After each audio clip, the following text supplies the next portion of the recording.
The bullet shattered the glass bottle perched on the fence post, sending Olivia Osborne diving behind a water trough as the men outside the saloon erupted in laughter. It was July 1883 in Kingman, Arizona Territory, and the dusty cattle town had made it abundantly clear what they thought of a woman who dreamed of opening a school for girls where they could learn more than just sewing and cooking. "Hey, Miss Osborne," called out Pete Murphy, the ranch foreman who had been drinking since noon. "When you going to give up on that foolish notion and find yourself a husband like a proper woman?" Olivia stood slowly, brushing the dust from her blue calico dress, her auburn hair coming loose from its pins. At 22 years old, she had inherited a small plot of land on the edge of town from her late father, but the inheritance came with debt and a crumbling old house that nobody believed could be salvaged. Her dream of converting it into a school seemed impossible to everyone but her. "The day I need your approval, Mr. Murphy, will be the day hell freezes over," she called back, lifting her chin despite the trembling in her hands. More laughter followed her as she walked down the main street, past the general store where the owner's wife whispered behind her hand to another woman. Olivia had grown accustomed to the mockery over the past 6 months since she had announced her plans. The town council had laughed her out of their meeting. The local preacher had suggested she was being influenced by dangerous Eastern ideas. Even the other women treated her like she had lost her mind. She reached her property as the afternoon sun beat down mercilessly. The 2-story house sagged to one side, its porch steps rotted through, windows broken, and the roof missing more shingles than it had. The land around it was overgrown with sagebrush and tumbleweeds. She had drawn up plans for classrooms, a library, a dining hall where girls could learn mathematics and literature and science. But she had no money to hire workers, and no man in town would help her even if she did. Olivia sat on the one solid section of porch and pulled out her worn notebook, flipping through pages of sketches and calculations. She had taught herself basic carpentry from books, but the task before her was overwhelming. Still, she refused to give up. Her father had believed in education, had taught her to read and write and think for herself before he died. She would honor his memory even if she had to rebuild this place one board at a time with her own hands. "That roof is going to collapse before winter." The voice startled her. She looked up to see a man standing at the edge of her property, leading a paint horse by its reins. He was tall and lean, with sun-darkened skin and dark hair that curled at his collar. His clothes were dusty from travel, and he wore a gun belt low on his hips. But it was his eyes that caught her attention, a warm brown that held no mockery, only honest assessment. "I am aware of that fact," Olivia said stiffly, closing her notebook. "Are you lost?" "No, madam. Name is Grant Turner. I heard in town that someone might need a carpenter." Olivia felt her face flush. "I doubt anyone in town would have recommended me as an employer." "They did not." He tied his horse to the fence post, "but I heard them laughing about the crazy woman who wants to build a school. Figured anyone the likes of Pete Murphy finds funny is probably worth talking to." "I cannot pay you," Olivia said bluntly. "I can barely feed myself. Did not ask about payment yet." Grant walked closer, studying the house with a professional eye. "You planning to live here while fixing it up?" "I have been sleeping in the back room. It is the only one with 4 walls and most of a roof." He nodded slowly. "You have materials?" "Some. There is a small barn out back with lumber my father stored before he died. Not enough for everything, but enough to start." Grant walked around the entire property while Olivia watched warily. She had learned to trust no one in this town. Men who offered help usually wanted something in return that she was not willing to give. But there was something different about this stranger, something in the careful way he examined the structure, testing boards and checking the foundation. When he returned to where she stood, he pulled off his hat and wiped his brow. Foundation is solid. That is good. Roof needs to be completely replaced, most of the porch too, but the bones of the house are sound. With work, this could be something. That is what I keep telling myself, Olivia said quietly. Why a school? The question surprised her with its directness. Because girls deserve the same education as boys. Because women should be able to support themselves, to think for themselves. Because I was lucky enough to have a father who believed that, and I want to give other girls the same chance. Grant studied her for a long moment. You really believe you can do this? Against this whole town, I have to believe it. Otherwise, what is the point of anything? Something shifted in his expression, a recognition perhaps, or understanding. I will make you a deal. I will work on your house and help you build your school. In exchange, you provide meals and a place to sleep. The barn will do fine for me. When the school is running and you have money coming in, you can pay me then. Olivia stared at him. You cannot be serious. I am always serious about my work, Miss Osborne. But why would you do this? You do not know me. You do not know if I will ever be able to pay you. Grant put his hat back on, shading his eyes. Let us just say I understand what it is like to have people laugh at your dreams, and I am a fair hand at carpentry. Been working on ranches and building sites since I was 14. Right now, I have nowhere particular to be and nothing particular to do. This seems like a better use of my time than drifting. She wanted to say yes immediately, but years of disappointment had taught her caution. How do I know I can trust you? You do not. Same way I do not know I can trust you, but we can start with one day. I will work on your roof tomorrow. You can decide after that if you want me to stay. Olivia looked at the house, then back at Grant. She thought about all the people who had mocked her, all the doors that had closed in her face.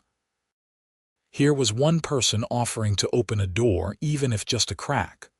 All right, one day, Grant nodded. I will be here at dawn. He mounted his horse and rode back toward town, leaving Olivia standing in her yard with her heart pounding. She did not know if he would actually return, but for the first time in months, she felt something like hope. True to his word, Grant appeared the next morning as the sun was just breaking over the horizon. Olivia had been awake for hours, too nervous to sleep. She had prepared biscuits and coffee with the last of her supplies, determined to uphold her end of the bargain. Morning, Grant said, dismounting. He had a tool belt slung over his shoulder and looked ready to work. Good morning. I have breakfast ready. They ate on the porch, not speaking much. Olivia found herself sneaking glances at him, trying to understand what motivated this stranger to help her. He ate efficiently, like a man used to working hard for his meals. When they finished, Grant stood and stretched. Best I start with clearing the old shingles. No point patching what needs replacing. You have a ladder in the barn. It is not very sturdy. I will check it first. For the rest of the morning, Olivia heard him working above her head, the sound of wood being pried up and tossed down. She tried to focus on her own tasks, clearing the inside rooms of debris and sweeping out years of accumulated dust. But she kept finding herself watching him through the broken windows. Grant worked with the steady confidence of someone who knew what he was doing. He was careful but efficient, and he did not stop except to drink water from the well. By noon, he had cleared half the roof. You should rest, Olivia called up. It is too hot to work through the afternoon. Grant climbed down, his shirt soaked with sweat. You are probably right. I will work on sorting the lumber in the barn where there is shade. Or you could actually rest. He gave her a slight smile, the first she had seen from him. Not used to that, Miss Osborne. Call me Olivia. If we are going to be working together, we might as well use first names. "Grant," he said, as if reminding her. They fell into a routine over the following days. Grant arrived at dawn and worked until dark, stopping only when Olivia insisted or when the heat became truly unbearable. He rebuilt the porch first, so they had a safe place to sit in the evenings. Then he moved to the roof, carefully replacing each section. Olivia worked alongside him when she could, handing up tools and holding boards in place. Grant taught her as they went, explaining why he did things certain ways, showing her how to measure and cut properly. He was patient when she made mistakes and generous with his praise when she did something right. "You have steady hands," he told her one afternoon as she nailed down a board without bending a single nail. "That is harder than it looks. My father taught me to be precise. He was a watchmaker before we came west. What brought you to Arizona Territory?" He wanted adventure.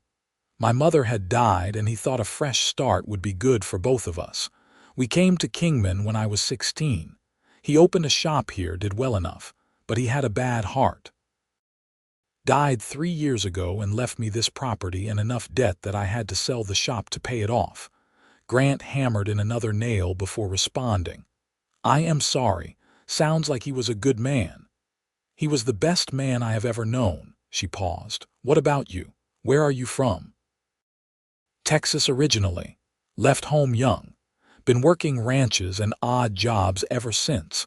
Learned carpentry from a man in New Mexico who needed help building his house. Turned out I was good at it. No family, not anymore." His tone made it clear he did not want to elaborate, so Olivia did not push. As the days turned into weeks, the house began to transform. The new roof kept out the rain when the summer monsoons came. The porch became sturdy and level. Grant fixed the windows and rehung doors that had been sagging on broken hinges.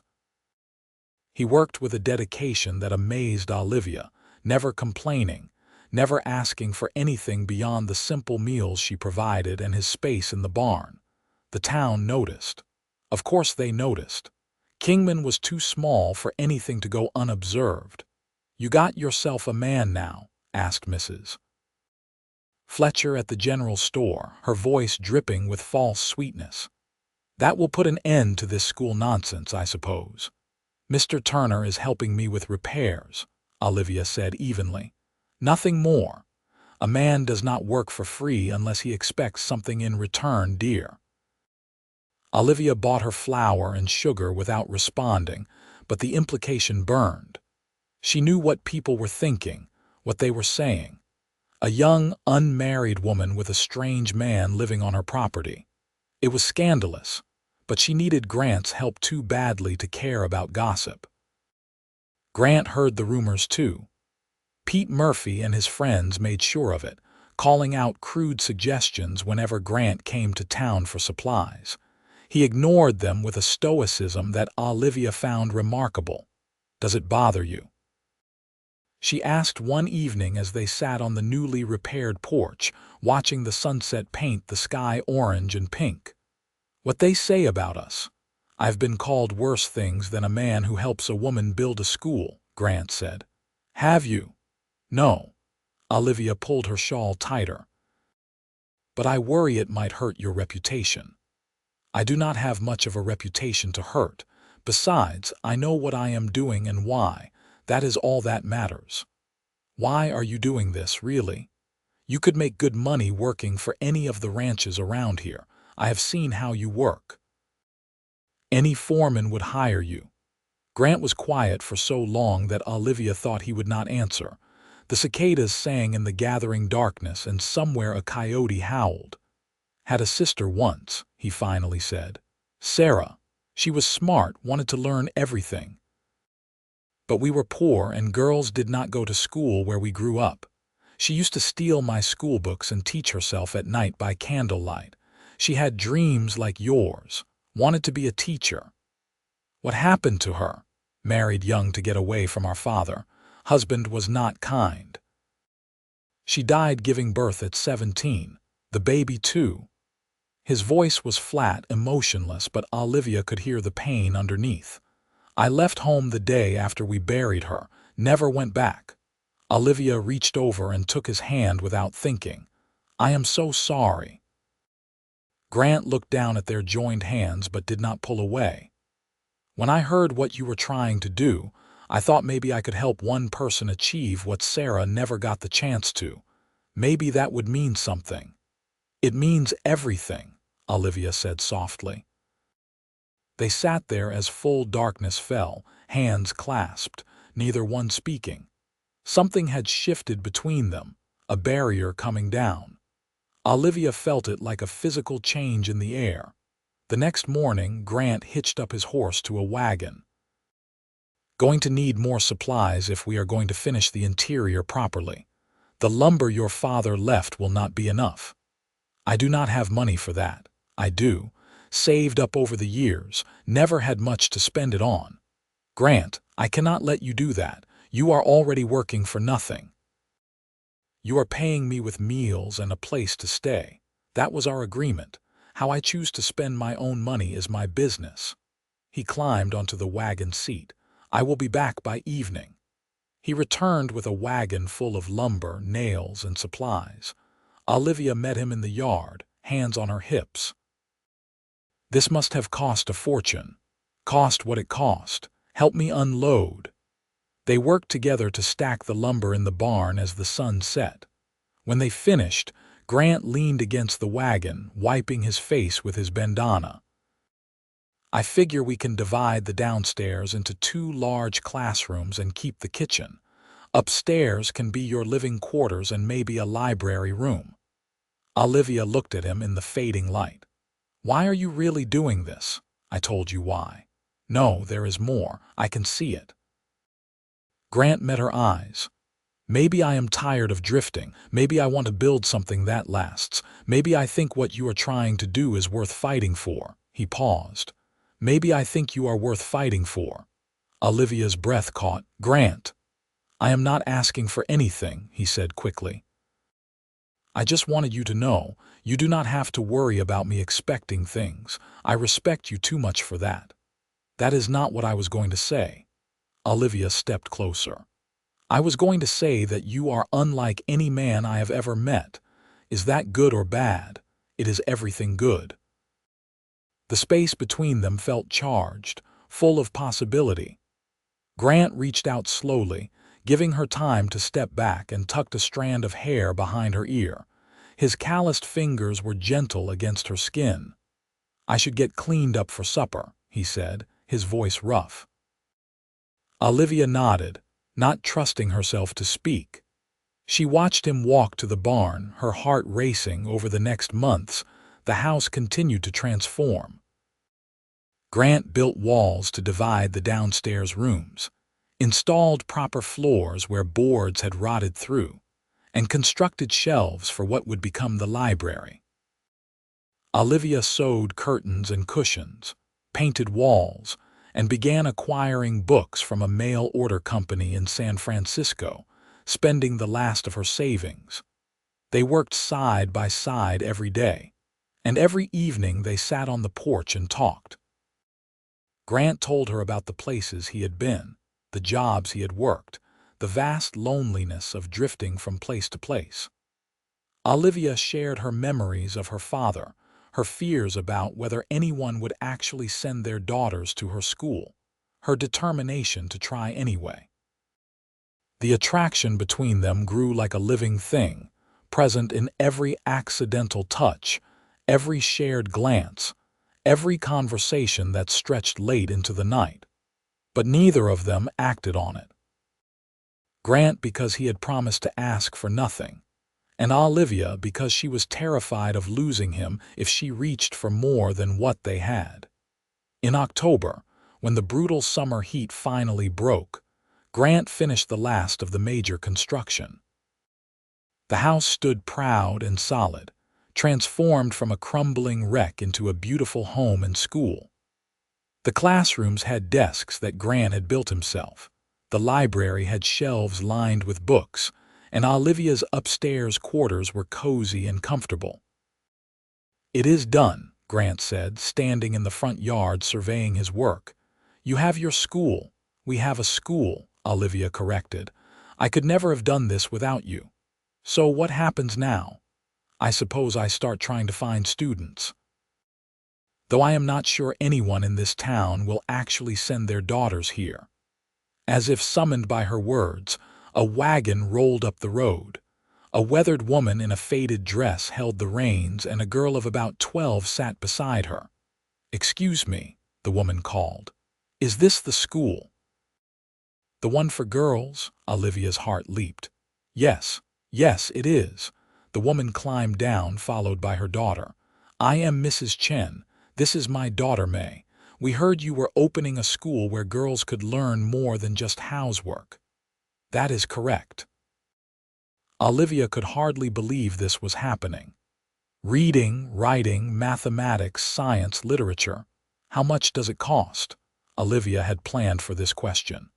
"Whatever you can afford. If that is nothing, then nothing. If it is eggs or vegetables, that is fine too." Education should not be only for the rich. Mrs. Chen's eyes filled with tears. "My husband died last year. May is smart, so smart. But there is no school here that will take her seriously. They say she should just learn enough to help me with my laundry business." "She can learn anything she wants to hear," Olivia said firmly. "When can she start?" "Tomorrow. Tomorrow is perfect." After they left, Olivia turned to Grant with tears streaming down her face. "We have a student. We actually have a student." Grant grinned, and the full force of it transformed his usually serious face. "I told you, you can do anything you set your mind to." "No." Olivia walked to him and took both his hands. "We can do anything. This is your school as much as mine. You built it. You made my dream real with your own hands." "It was always your dream, Olivia. I just helped with the construction." "It is more than that, and you know it." She squeezed his hands. "Stay, please, not just until I can pay you. Stay and help me run the school, teach carpentry. Teach the girls practical skills along with academics." "I do not know anything about teaching." "Neither do I, really. We will learn together." Grant looked down at their joined hands. "Are you sure you want me to stay? People already talk." "Let them talk." "I have spent my whole life worrying about what people think. I am done with that. I know who you are. I know what you have done for me. That is all that matters." "Olivia." He said her name like a prayer. "I need to tell you something." "What?" "I am in love with you. I have been for months. I wake up every morning excited to see you. I go to sleep every night thinking about you. You are the bravest, most determined person I have ever met, and I am in love with you." Olivia felt like her heart might burst. "Grant Turner, I am in love with you too. I think I have been since the day you first offered to help, but I was too scared to admit it." "Scared of what?" "Of this being temporary, of you leaving, of losing someone else I care about." Grant pulled her close, wrapping his arms around her. "I am not going anywhere. Not unless you want me to." "I never want you to." Olivia tilted her face up. "Kiss me." He did, softly at first, then deeper as she responded. It felt like coming home, like every piece of her life finally falling into place. When they broke apart, both of them were breathing hard. "I do not have much to offer you," Grant said. "No property, no real money left after buying supplies, just myself and my skills and my love. That is everything I want. You are everything I want. Then I am yours."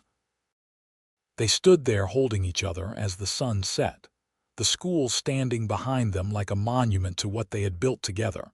The next morning, Mei Chen arrived bright and early for her first day. Olivia had spent half the night preparing a lesson plan, nervous but excited. Grant had gone to town for supplies, giving the two of them space. May was indeed smart, soaking up everything Olivia taught like a sponge. She could already read a little, taught by her mother, but she was hungry for more. They spent the morning on mathematics and reading, and May's eyes shone with delight. At noon, 2 more wagons arrived. One carried a Mexican family with 2 daughters, ages 10 and 14. The other held a widow with her granddaughter. By the end of the week, Olivia had 7 students. The town's reaction was mixed. Some people grudgingly admitted that maybe there was something to this school after all. Others doubled down on their mockery, calling Olivia a bad influence and predicting the whole endeavor would collapse within months. Pete Murphy remained the worst of them. He made a point of riding by the school regularly, shouting insults. Grant ignored him until the day Murphy rode his horse right up onto the porch while classes were in session, scaring the girls. Grant emerged from the barn where he had been working and walked calmly to where Murphy sat on his horse. "Get off this property," Grant said quietly. "Or what? You going to shoot me?"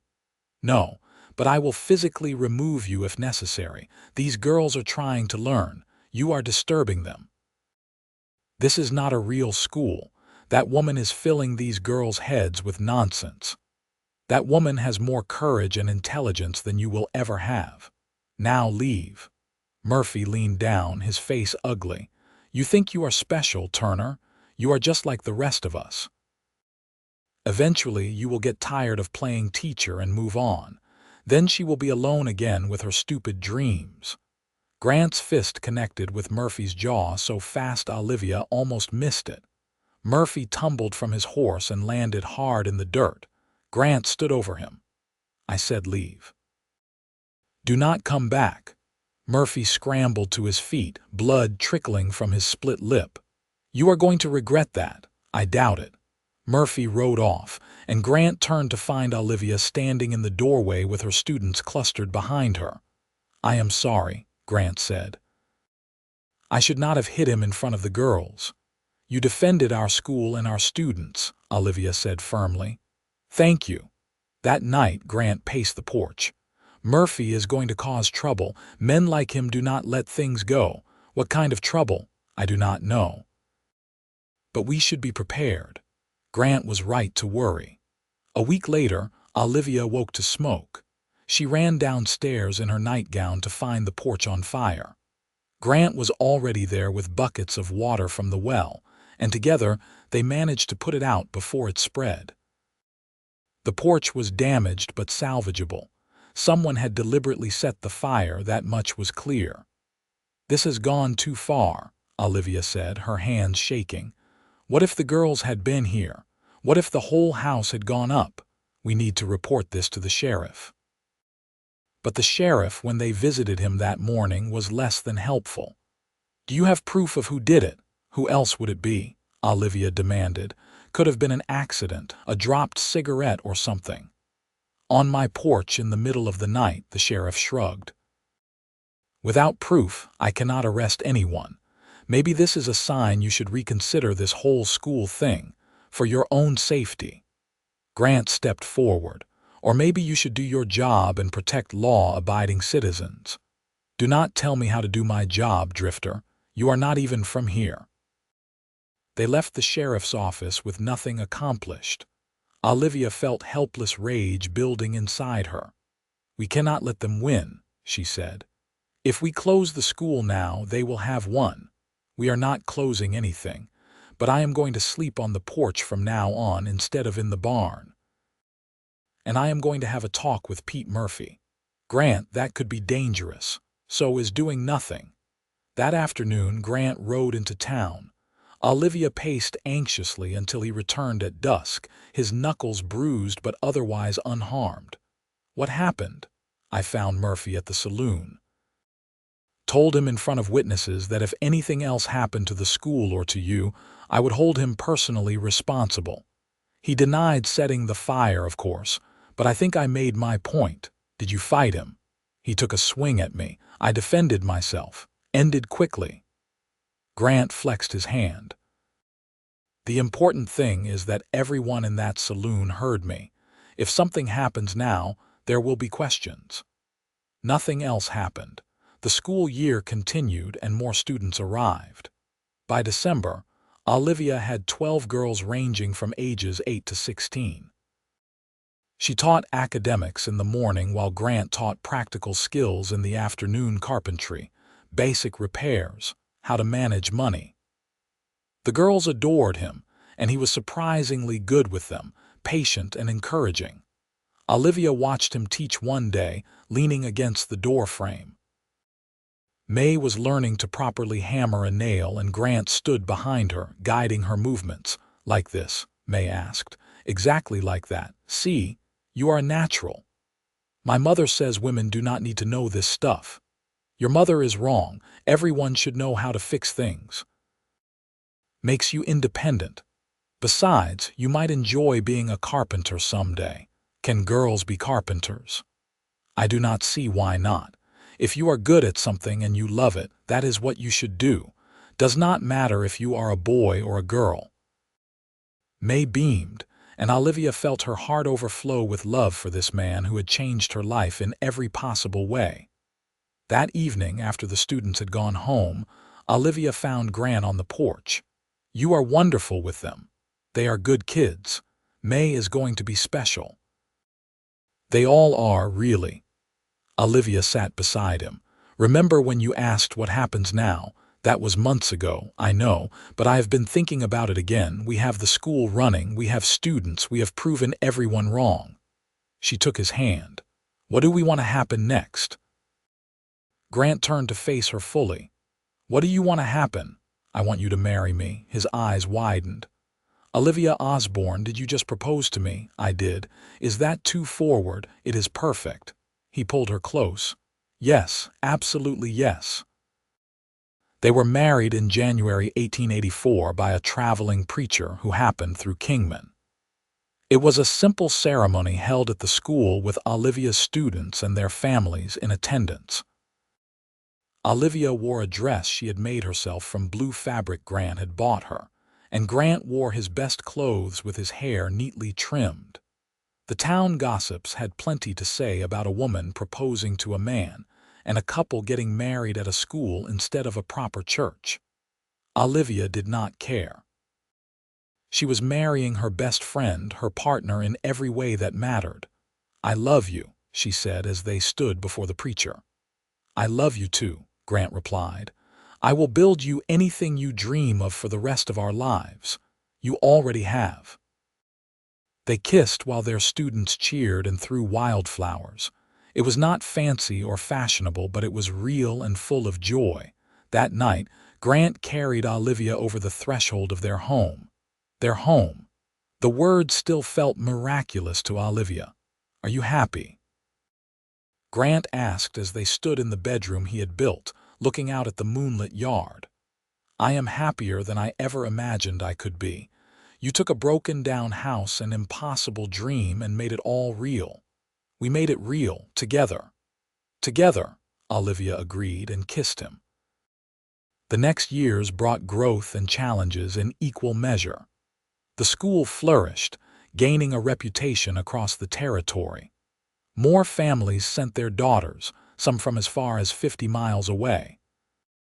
Grant built a small dormitory for boarding students, and Olivia hired another teacher, a widow named Mrs. Patterson, to help manage the increased enrollment. Their first child, a son they named Thomas after Olivia's father, arrived in 1885. Grant built a cradle with his own hands, carving it with delicate designs of horses and stars. Olivia taught classes with Thomas napping in the corner until he was old enough to toddle around the school, loved by all the students. Pete Murphy left town in 1886 after one too many drunken incidents. The sheriff who had ignored their problems was voted out and replaced by a man who actually did his job. Slowly, grudgingly, Kingman came to accept that the school was not going away. Some people even apologized. Mrs. Fletcher stopped by one day in 1887 with a basket of preserves. "I was wrong about you," she said stiffly. "My neighbor's daughter attends your school. She can do mathematics better than her brothers now. It is quite something." "Thank you for saying so," Olivia replied graciously. "And your husband, I thought he was just after your land or your virtue. But I have watched him these years. He really does love you. He really does." Their second child, a daughter named Clara, arrived in 1888. She had Grant's dark hair and Olivia's green eyes. Grant built toys for both children and taught them to use tools as soon as they were old enough. Thomas loved carpentry like his father, while Clara preferred books like her mother. Mei Chen graduated from the school in 1889, the first student to complete the full course of study. She had learned everything Olivia could teach her and more. At 16, she was bound for San Francisco to attend a teacher's college on a scholarship Olivia had helped her secure. "I never would have had this chance without you and Mr. Turner," May said through tears as she prepared to leave. "You earned this with your own intelligence and hard work," Olivia said. "But thank you. Knowing we helped you makes everything worthwhile." After May left, Grant found Olivia crying on the porch. "What is wrong?" "Nothing is wrong. Everything is right. I am just overwhelmed." "Do you remember what this place looked like when you first arrived? Do you remember how everyone mocked us?" "I remember. Look at it now. Look at what we built. The school is thriving. Our children are healthy and happy. May is going to college. We did this. We actually did this." Grant sat beside her and pulled her close. "You did this. You had the dream. You refused to give up even when everyone said you were crazy. I just provided the labor. You provided everything. Your skills, your money, your faith in me, your love. Without you, none of this would exist." "We are a team," Grant said simply. "Always have been." More students graduated over the following years. Several became teachers themselves. One opened her own business. Another became a nurse. The school gained recognition beyond Arizona territory, and families came from New Mexico and California to enroll their daughters. In 1891, the territorial governor visited Kingman and specifically asked to see the school. He spent an entire day touring the facilities and observing classes. Before he left, he shook both Grant and Olivia's hands. "What you have accomplished here is remarkable," he said. "This school should be a model for others across the territory. Have you considered expanding?" "We have discussed it," Olivia admitted. "But we do not have the resources for a larger building. Let me see what I can do." 6 months later, a grant arrived from the territorial government to expand the school. Grant designed the addition himself, a beautiful 2-story building that would double their capacity. He hired workers to help this time, but he personally oversaw every detail. The new building opened in 1892 to great fanfare. Families came from across the territory for the dedication ceremony. Olivia stood at the podium, looking out at the crowd, and thought about all the people who had laughed at her dreams 9 years earlier. "This school started because I refused to accept that girls should have limited opportunities," she said. "But it became real because one man believed in me enough to help me build it. My husband Grant Turner took this broken-down house and transformed it with his own hands. He turned mockery into reality. He turned dreams into walls and floors and roofs. He is the true hero of this story." Grant, standing to the side with Thomas and Clara, looked embarrassed, but the crowd applauded and several men came up to him afterward to commend his work. "I am not a hero," he told Olivia later. "I am just a carpenter who fell in love with a stubborn woman. You are my hero. You always will be." Their third child, another son named William, arrived in 1893. By then, the school was fully established and practically ran itself with the help of 4 additional teachers Grant and Olivia had hired. They could finally afford to pay Grant a proper salary, though he had never asked for one. "We should take a trip," Grant suggested one evening as they watched their children play in the yard. "Go somewhere. We have not left Kingman in years." "Where would we go?" "Anywhere. California, maybe." "Show the kids the ocean." They took that trip in the summer of 1894, leaving the school in the capable hands of Mrs. Patterson and the other teachers. It was the first real vacation either of them had ever taken. Thomas, now 9, was fascinated by everything. Clara, 6, collected shells and asked a million questions. William, still a baby, was content as long as he was held. "Thank you for this," Olivia said as they stood on the beach, watching the sun set over the Pacific. "For what?" "For reminding me that there is more to life than work. For giving me this family. For making every one of my dreams come true. I would build you the moon if you asked for it, I know, but I have everything I need right here." They returned to Kingman refreshed, ready to face the next challenges. The school continued to grow. More buildings were added. More students enrolled. Grant taught carpentry classes that became so popular he had to limit enrollment. Several of his students went on to become professional carpenters and builders themselves. In 1896, Arizona newspapers started writing about the school, calling it a pioneer in women's education. Journalists visited, and their articles spread word even further. Olivia received letters from women across the country asking how they could start similar schools.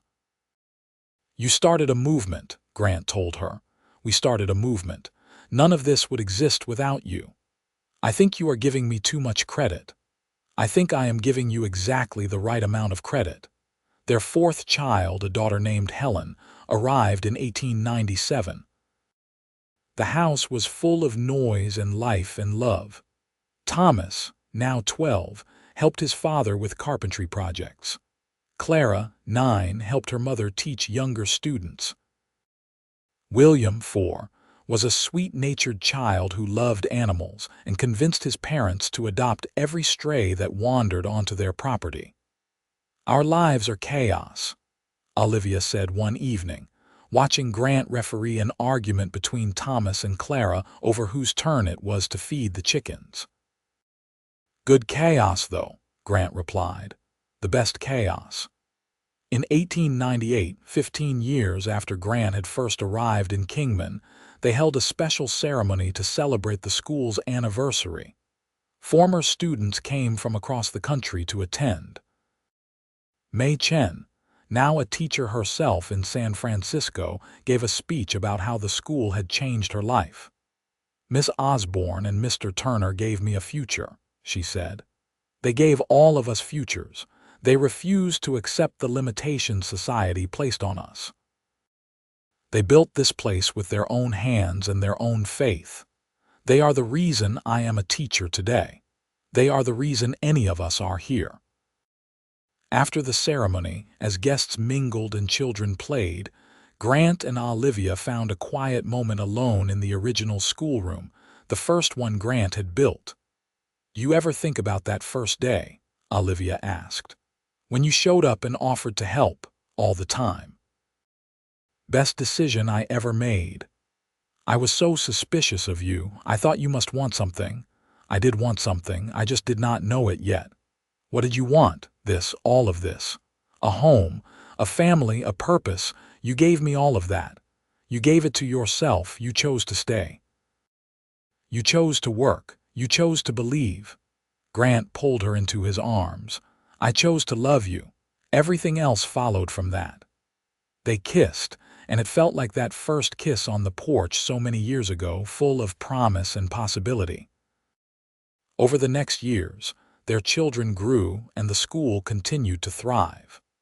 Thomas went to college in California to study engineering in 1900, making both his parents incredibly proud. Clara announced her intention to attend the same teacher's college May had gone to. William showed an aptitude for science that delighted Olivia. Helen, the youngest, was still small but already showed signs of inheriting her mother's determination and her father's practical skills. In 1902, the territorial government officially recognized the school as a model institution and provided funding for teacher training programs. The school that had started as one woman's impossible dream now educated over 100 girls at a time and trained teachers, to open similar schools across the territory. Grant and Olivia hired an administrator to help manage the day-to-day operations so they could focus more on their family and their own interests. Grant still taught carpentry, but reduced his class load. Olivia still taught, but spent more time mentoring new teachers and developing curriculum. "We did it," Olivia said on a quiet evening in 1903.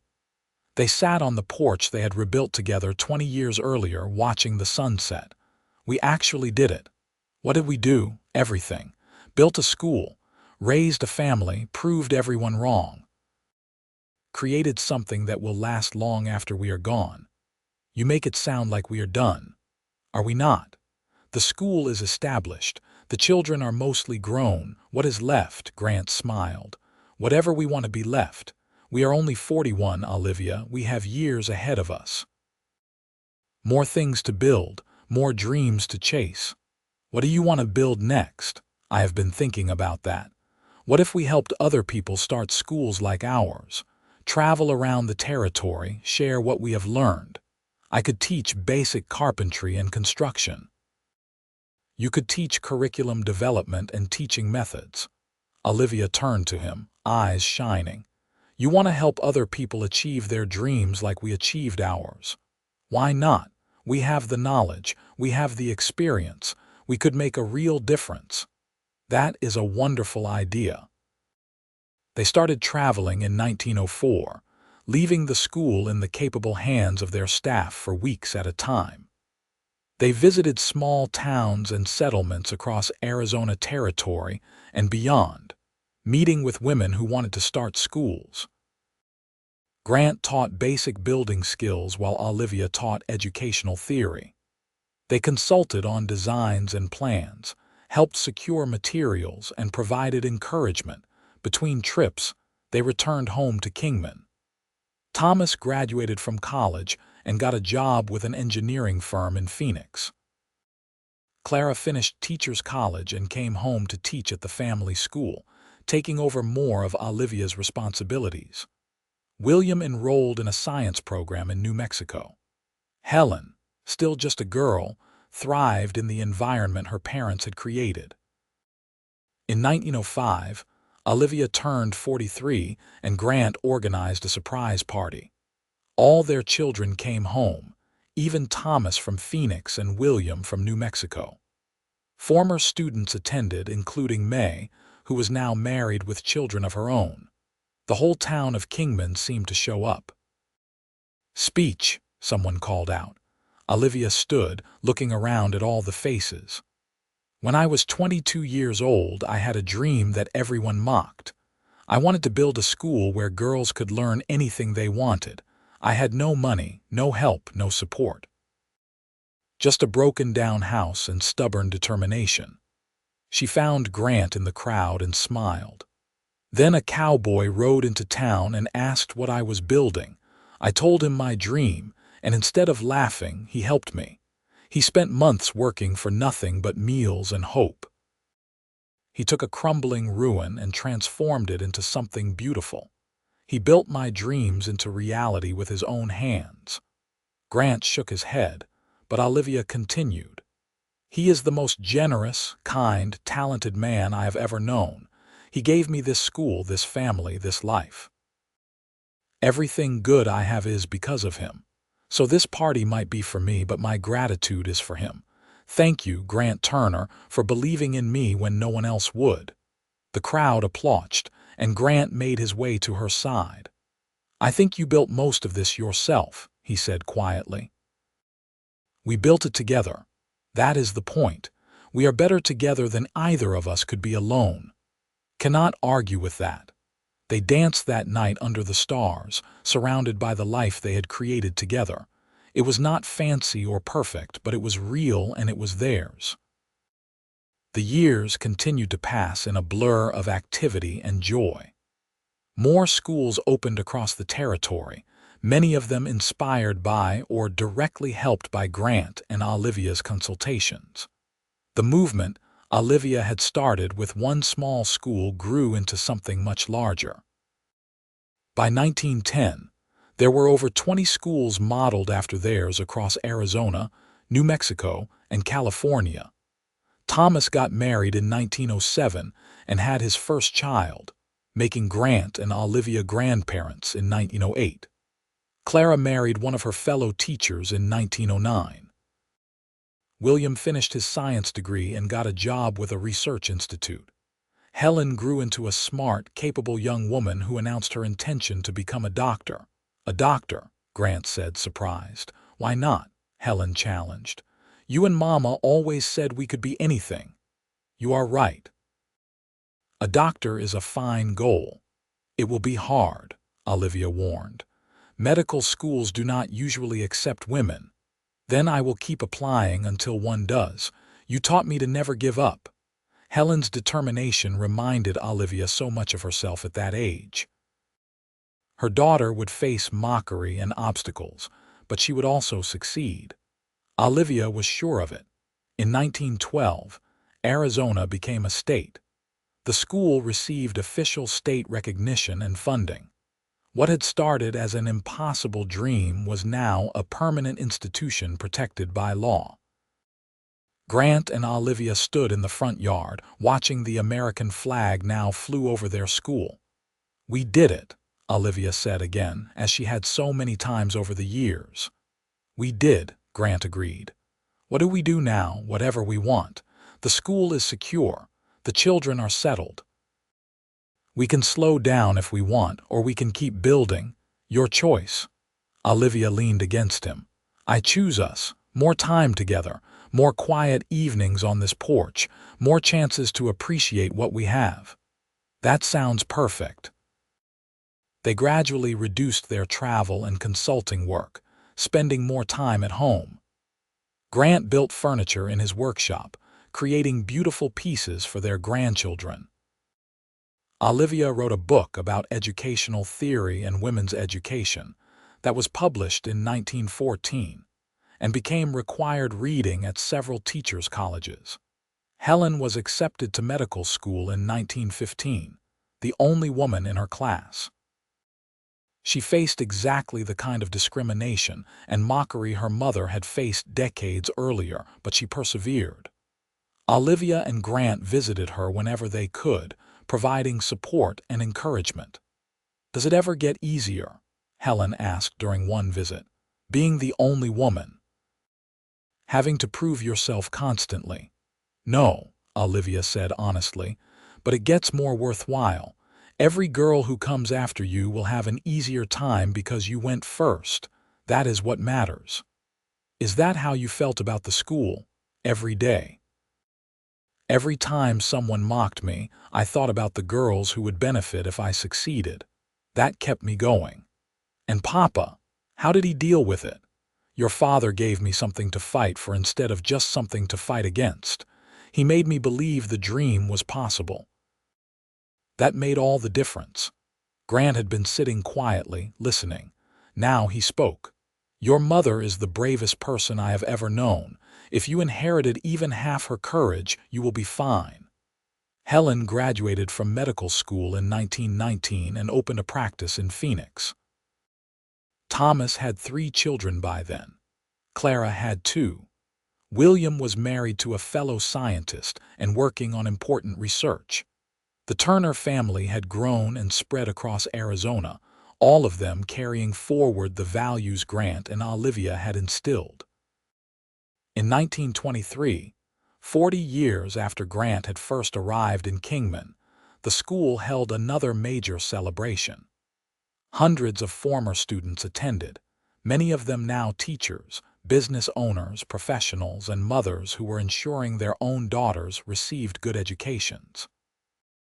Grant and Olivia, now 61, sat on the stage and listened to speaker after speaker talk about how the school had changed their lives. It was overwhelming and humbling. "We should say something," Olivia whispered. "You should say something. You always were better with words." Olivia stood and approached the podium. The crowd quieted. 40 years ago, I stood in front of a broken house with nothing but a dream. Everyone thought I was crazy. They mocked me openly. They told me I would fail.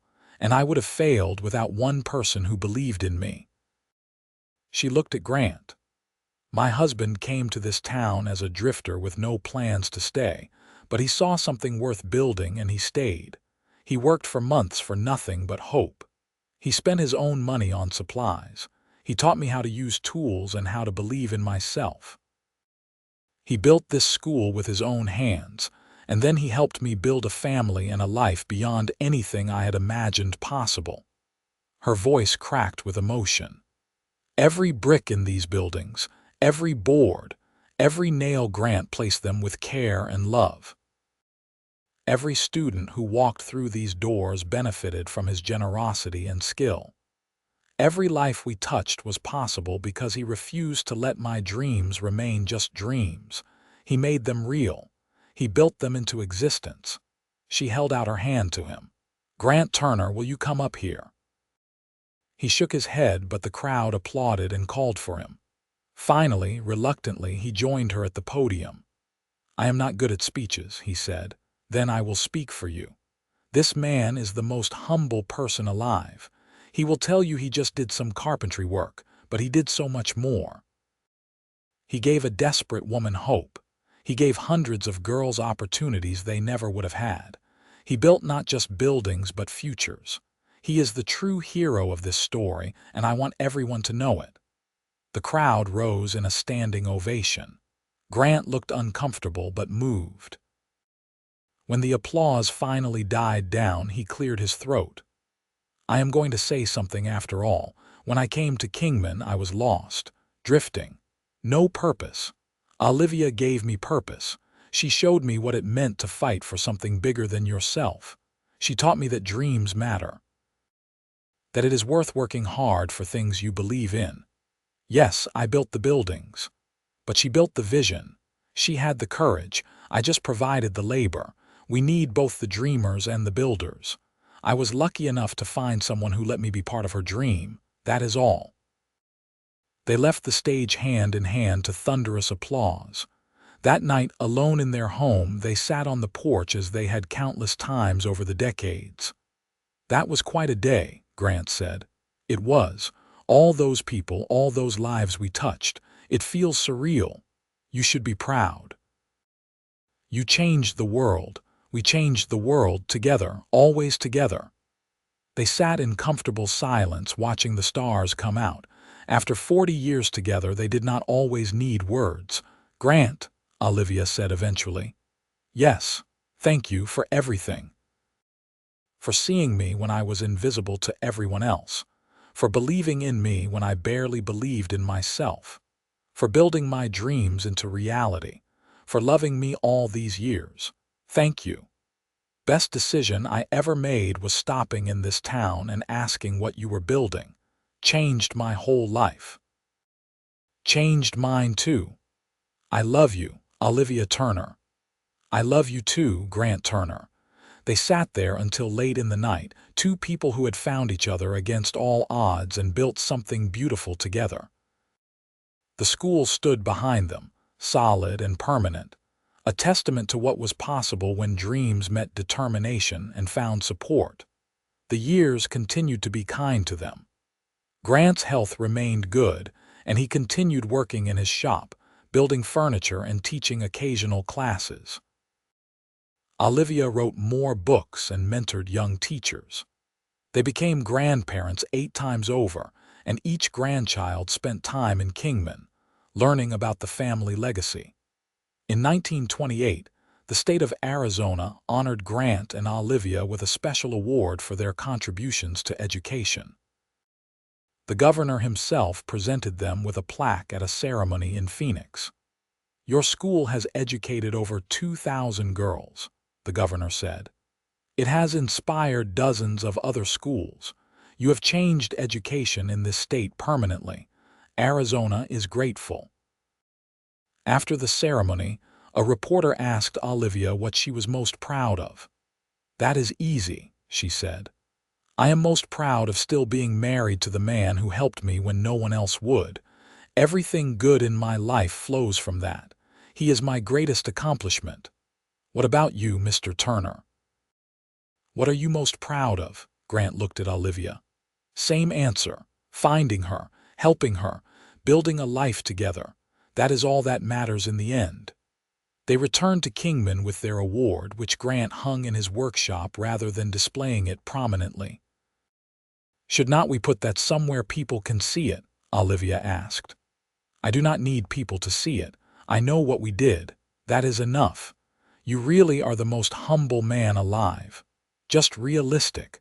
I'm a carpenter who fell in love and built some buildings. You are the one who changed everything. We changed everything. Stop trying to give me all the credit." He kissed her forehead. "Fine. We changed everything together. Happy now, always happy with you." Their children and grandchildren remained close, visiting regularly. The family gathered every Christmas at the school, a tradition that had started years earlier. The building filled with laughter and noise and love, exactly as Grant and Olivia had always hoped. In 1930, as they approached 70, Olivia suggested they write down their story. "Why?" Grant asked. "So people know what really happened. So the girls who attend this school in the future understand what it took to build. So they know that dreams are possible, but they require work and faith and partnership." They spent evenings working on the manuscript together, remembering those early days, those hard years, those moments of triumph and struggle.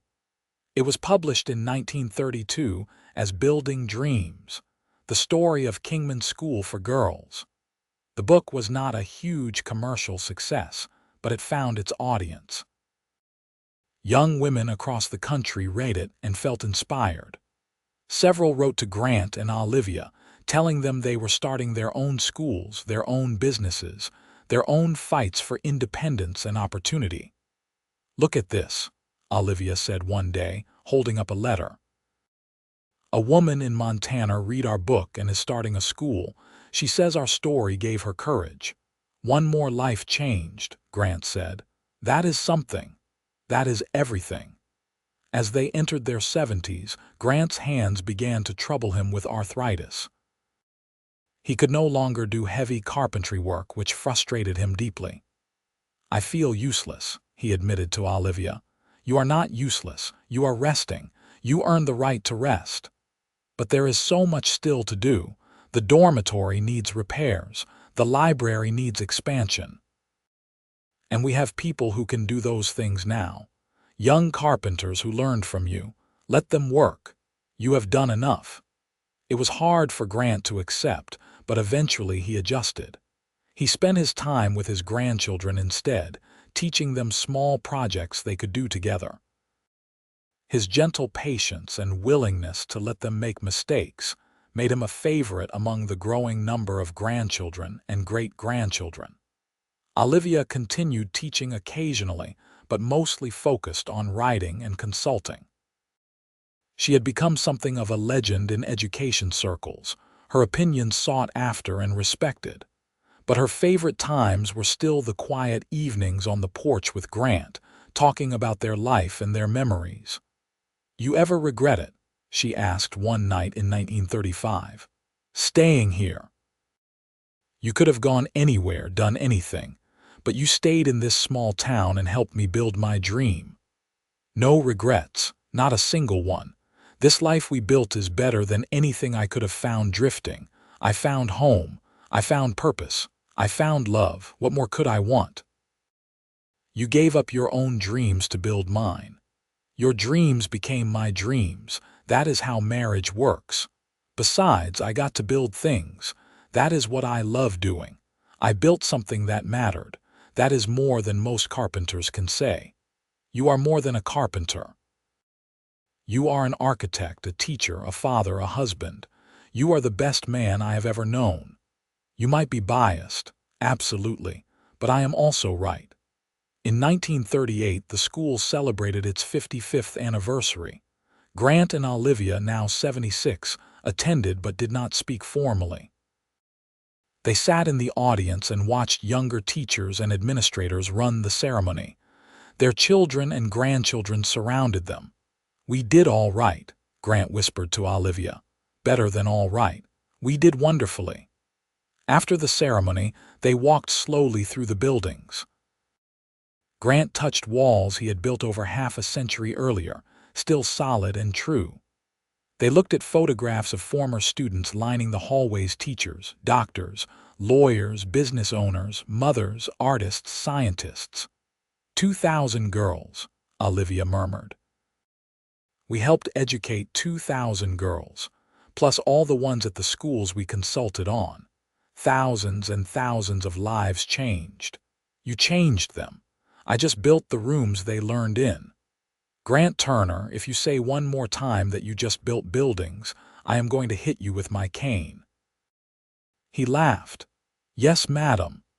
They made their way back to their house, moving slowly but together.